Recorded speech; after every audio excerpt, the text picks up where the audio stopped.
நீ தேவனுக்கு ஸ்தோத்திர பலியிட்டு உன்னதமானவருக்கு உன் பொருத்தனையை செலுத்தி ஆபத்து காலத்தில் என்னை நோக்கி கூப்பிடு, நான் உன்னை விடுவிப்பேன், என்னை மகிமைப்படுத்துவாய். உன்னதமானவர் என்று யோசிக்கும் பொழுதெல்லாம் ஒன்றில் கவனமா இருக்கணும். நான் செய்த பொருத்தனையில நான் கவனமா இருப்பேன்.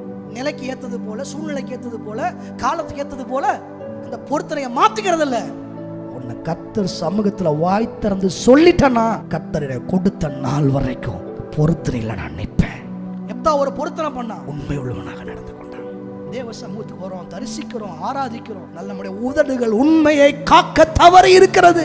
நான் வாய் திறந்து சொன்ன வார்த்தையை என்னால் காப்பாற்ற முடியவில்லை. காப்பாற்றாமல் போனது மாத்திரமல்ல, அதை குறித்த எந்த கவலையும் இல்லாமல் துணிகரமாய் அடுத்த எல்லைகளுக்குள் நுழைகிறேன்.